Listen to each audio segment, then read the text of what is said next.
참 그 어느 때보다 변동성도 크고 여러가지 이슈도 많았던 한 주였습니다. 벌써 금요일까지 와 있는데 오늘은 좀 해피엔딩을 기대하면서 글로벌 마켓 나우를 출발해 보기로 하죠.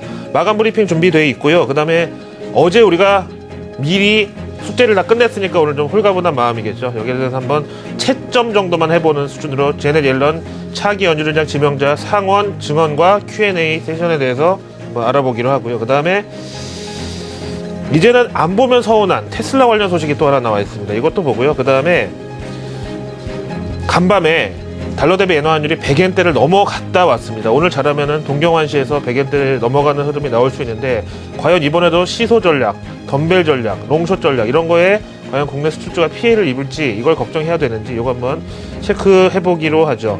자, 먼저 로이터 통신의 마감 브리핑으로 출발하겠습니다. 참 제목을 적으면서 뭐 어른들이 그런 표현 많이 하시는데 격세지감이라 그럴까요? 한때 버냉키 효과라는 표현이 몇 년 동안 유행을 했었는데 이제는 옐런 효과라는 단어가 등장을 하고 있습니다. 이 옐런 차기 연준위원장 지명자의 상원 금융위 인사청문회를 앞두고 어제 한 발 먼저 연설문이 공개됐었죠. 그래서 한 80% 정도의 불확실성 해소, 하지만 20%가 남아있다고 말씀드렸는데요.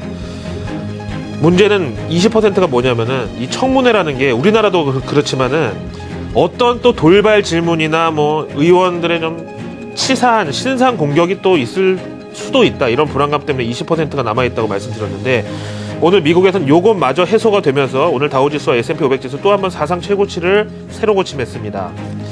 유일한 악재가 하나 있었다면은요, 세계 최대 IT 장비 업체 시스코 시스템즈 이 실적 실망에 기술주 중심의 나스닥 지수는 상승폭이 좀 처졌고 시스코가 구성 종목에 들어있는 다우 지수는 상승폭을 반납하기도 했다. 얼마나 빠졌나 좀 바로 넘어가서 보겠습니다.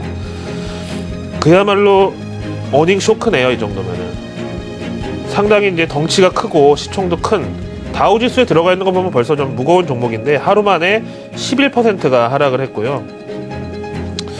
이유는 다른 건 아니었는데 이 시스코 시스템즈 같은 경우는 미 정부 이 매출 비중이 좀 크고요. 대기업에 들어가는 것도 많고 이런데 셧다운 때문에 좀 그랬다라는 핑계가 있고, 그리고 향후 가이던스가 좀 부진하게 나온 거는 이머징의 수요가 좀 감소하면서 영향을 받을 것 같다. 요거였는데 글쎄 이거는 뭐 어제 마감은 실적 발표하고 나서 뭐 오늘 이런 반응이었으니까는요. 일단 뭐 오늘 우리나라 IT 기술업종, 전기전자 업종에 주는 영향력에 대해서는 빼고 가겠습니다. 그래서 뭐 HTS의 시스코 실적 충격, 뭐 어닝 쇼크 이런 게 나오더라도 일단은 오늘은 이건 배제하고 가는 걸로 말씀을 드리겠고요. 다음에 해소됐던 80%의 불확실성 말고 20%를 오늘 한번 샅샅이 찾아서 우리도 이거를 호재로 받아들이는 계기로 삼아보기로 하죠. 먼저 외신 평가 들어보시겠습니다. 그야말로 퍼펙트했다는 거죠. 사실 완벽주의자고 아주 예습형 인간형이라 그러죠. 모든 걸 다 미리 준비해야지 직성이 풀리는. 그런 차원에서 어제 사실 인사청문회에서 말할 연설문이 뭐 미리 공개가 된 것도 어떻게 보면 뭐 그런 차원이라고 볼 수도 있겠고요. 상당히 좀 조용하면서도 확신에 찬 어조로 상원에서 그야말로 퍼펙트했다는 평가를 받았습니다. 이제 옐런 임명 동의안의 이제 상정 표결, 그러니까 이제 전체 상원에서 이걸 인준해줘야 되는데 거기에 올라갈 것이냐 말 것이냐에 대한 상원 금융위 이제 표결이 이르면 다음 주. 그 다음에 전체 상원 임명동의안 인준은 아직 미정이라고 나와 있는데요. 이제 중요한 것은 상원 어차피 이제 민주당이 과반석 차지하고 있기 때문에 뭐 통과는 확실시 되고 있지만은 그래도 공화당 반대편인 이 야당에서 얼만큼의 지지를 보내주느냐에 따라서 출발에 있어서 이 정당성 그리고 힘이 실린다. 만약에 공화당에서도 한 절반 이상 옐런을 지지할 경우에는 혹은 반대로 민주당에서조차 반대표가 나온다거나 이런 게 이제 변수인데요. 만약에 이제 공화당에서조차 강하게 지지를 해준다면은 버냉키 연준위원장의 조기 퇴임 가능성이 조심스럽게 제기되면서 내년 1월 FMC 버냉키 연준위원장 임기가 1월 31일인데 그걸 앞두고 열리는 1월 FMC부터 차기 연준위원장 지명자 겸 연준 의장 대행인으로서 제넷 옐런이 FMC를 주재할 가능성이 있다네요. 자, 월스트리트저널 리얼타임 이코노믹스에서요, 오늘 상원 청문회 말말말 4가지를 정리했는데 한번 들어보실까요? 첫 번째, 양적 완화의 정당성 그리고 역할론을 강조하면서 현재 실보다 득이 더 크다. 그리고 잘 아시겠지만 미국의 연방준비제도 이사회의 롤은 중앙은행의 역할이지만은 이거는 민간기관이거든요. 공공기관이 아니거든요. 우리가 채권 담보로 돈 빌려주고 나중에 다 받아서 돈 안 떼이고 수익도 낼 자신이 있어서 다 하는데 이거는 우리한테 맡겨라. 우리가 이건 선수다. 라고 강단 있게 멘트를 했고요. 두 번째, 그렇다면 양적 완화를 얼마나 지속할 것이냐에 대해서는 고용 개선이 분명하지만 자생력이 부족하다. 구직 참여율 떨어지면서 실업률 내려가는 건 좀 저질이다. 그래서 테이퍼 양적 완화 축소는 아직까지는 때일은 주제가 될 것이다. 이렇게 보고 있고요. 세 번째, 이 테이퍼라는 게 언제 출현할지 모르는 그런 돌발 악재의 그런 재료가 아니다. 우리는 원래부터 매 FOMC 때마다 테이퍼 시점에 대해서 의논을 했고 당연히 12월 달에도 그렇게 할 것이다. 이건 우리에게 있어서 일상일 뿐이다. 네 번째, 양적 완화라는 게 뉴 노멀이라는 표현이 한때 유행했었는데 그렇게 앞으로는 중앙은행이 매월 시중에 자금을 공급해주는 그런 트렌드로 쭉 간다는 게 아니라 누가 봐도 이거는 비전통적 수단이기 때문에 언젠가는 종료가 될 것을 전제로 한다는 것이 심지어 연준 내 비둘기파 임원들도 동의하는 사실이다.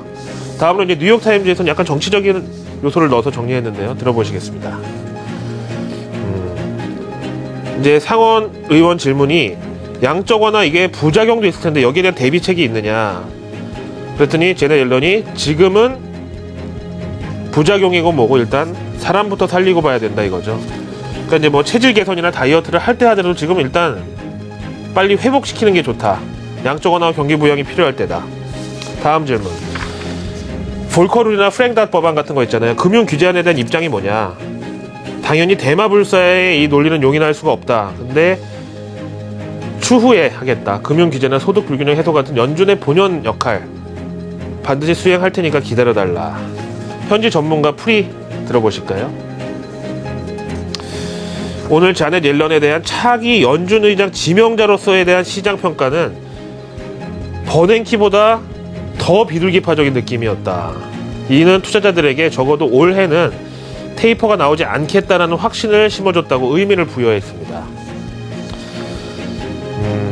그랬군요. 시장의 반응을 한번 보고 넘어갈까요?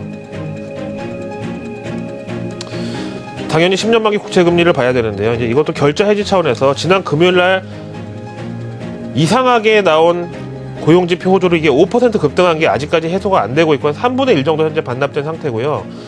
당연히 이제 이 국채금리 급등은 코스피 지수의 조정과 맞물리는 역동조화가 상당히 강한 재료입니다. 그런 차원에서 코스피가 오늘 좀 반등하면서 어느 정도 갭을 좁히는 시도 정도까지는 충분히 기대할 수 있다라고 보고 사실 어제 우리 만기일도 있었고요.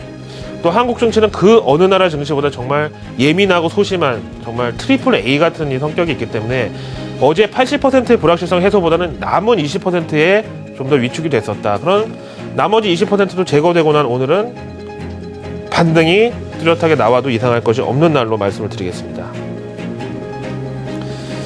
자, 테슬라 관한 내용이 또 외신을 장식했습니다. 어떤 게 나왔나 한번 보실까요? 그린카 리포터라는 하이브리드 차, 전기차 이 전용 자동차 잡지가 있는데요.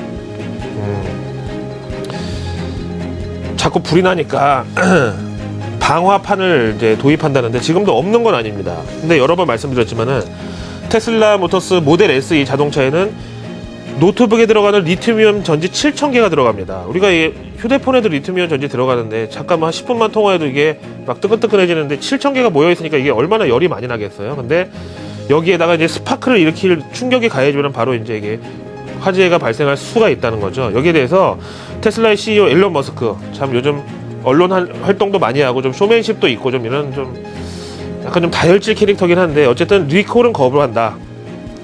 그러면서 자체적인 결함이라는 것은 부정했고요.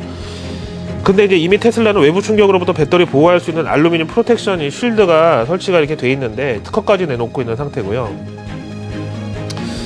그런데 이거를 더 강화한다는 거죠. 기존 알루미늄 방화판보다 6배 두꺼운 35mm짜리, 그러니까 3.5cm. 이게 알루미늄이긴 하지만 무게도 좀 상당할 것 같고요. 그 다음에 이제 생산 단가에 어떤 영향을 미칠까? 3.5cm면은요, 굉장히 두꺼운 거죠. 저게 차 밑바닥에 깔린다고 한번 생각을 해보십시오. 어쨌든 이런 걸 도입할 것 같다 라고 얘기를 하고 있습니다. 한 인절미 두께 정도 되는 거죠. 좀 비유가 좀 적절하지 않았는데 그렇다는 거고요. 자, 그 다음에 오늘 우리나라 정치 준비하는 데 있어서 신경 쓰이는 점 한 가지를 앞에서 말씀드렸는데, 달러 대비 엔화 환율이 바로 그것입니다. 보실까요? 오늘 잘하면은 서울 외환시장, 동경 외환시장에서 달러 대비 엔화 환율이 한 100엔 돌파를 할 수도 있는데요.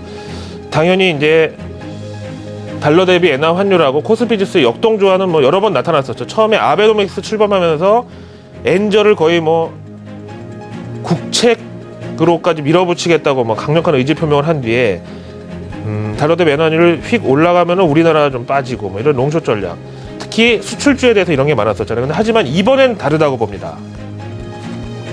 이미 한번 겪어보기도 했고요. 그게 지나고 나니까 별거 아니었다는 게 여러 번 증명이 됐는데요. 해외 시각이 중요하겠죠, 문제는. 우리는 의연하게 버틴다고 해도 외국계 헤지펀드나 외국인 투자자들이 우리는 그래도 롱숏 전략이 좋다라고 하면 할 말 없는 건데, 요즘은 이런 움직임이 좀 있다는 걸 말씀드려볼까요? 외국계 이제 이 펀드 중에서 한국물 펀드가 하나 있거든요. 위즈덤 트리에서 만든 코리아 헤지드 에퀴티 펀드. 원화를 헤지하는 펀드고요. 이제 여기서 보시면은 이제 한국에 대해서 이렇게 얘기를 합니다. 이머징 마켓 지수 중에서 16%의 브레이크다운이 비중을 가진 두 번째로 큰 시장이다, 한국이. 작년 말 기준으로 한국 GDP의 60%가 수출에서 나오더라. 그런데 환율 변동성 때문에 이런 게 좀 유일한 걸림돌이었다. 그러면서 비유하는 게 우리 맨날 하는 얘기인데요. 현대차하고 닛산, 그 다음에 IT는 삼성전자하고 소니, 이렇게 얘기를 하고 있죠. 그래서 밑에 이제 그래프 보시면은요, 익스포저라 그러죠. 환율에 대한 이 민감도, 노출 정도에 대해서는 어느 정도 인정을 할 수밖에 없고, 수출주의 매출이나 이런 거에 대해서요. 하지만 요게 결국은 일시적이기 때문에 충분히 해지가 가능하다. 그러면은 수익을 내는데 이상이 없더라라는 거고요. 구성비 잠깐 보시면은요, 영어로는 돼 있지만 알파벳만 읽을 줄 아시면은 삼성전자, 삼성 SDI 이렇게 국내 종목들, CJ 제일제당, 한화케미칼 등등등등 한 52개 정도, 맨 밑에 락앤락까지 들어있고요. 그래서 한국 펀드를 운영하는 데 있어서 해지만 잘하면은 충분히 유망하다라는 이 외국계 시각도 요즘에 이제 많이 있으니까 이런 점을 참고하시고요. 요 구성 종목은 필요하시면 게시판이나 어디 연락 주시면은 그대로 보내드릴 수 있겠습니다. 마지막으로 MSCI 한국지수 목요일 마감 상황 살펴보시죠. 오늘 새벽에 61.94 기록했고요. 제가 보는 화면 잠깐 보시면은요, 이제 마감 후 동시효과까지 포함해서 62선을 다행히 넘어갔습니다. 62.17이죠. 그래서 보시다시피 MSCI 한국지수가 추세가 깨지면서 외국인 매도세가 나오기 시작했고, 코스피가 조정 들어갔는데, 보시다시피 누가 봐도 이제 쌍바닥 정도 확인하고 어느 정도 저점은 확인한 상태. 외국인들 한국 주식에 대해서 일단 지금 당장은 더 팔아야 될 이유는 크게 못 느끼고 있고, 62.17, 62선이 이제 코스피 한 1970선 조금 위라고 보면은요, 외국인들이 이제 어제 같은 경우는 좀 살려고 했는데 만기일이고 해서 좀 마이너 외국인들이 활동을 했고, 오늘은 메이저 외국인들이 한국 주식의 비중을 늘려줄 것으로, 또 해피엔딩의 이번 주를 맞이할 것으로 반등 기대감을 설명드립니다. 금요일 아침 글로벌 마켓 나우의 김희욱이었습니다.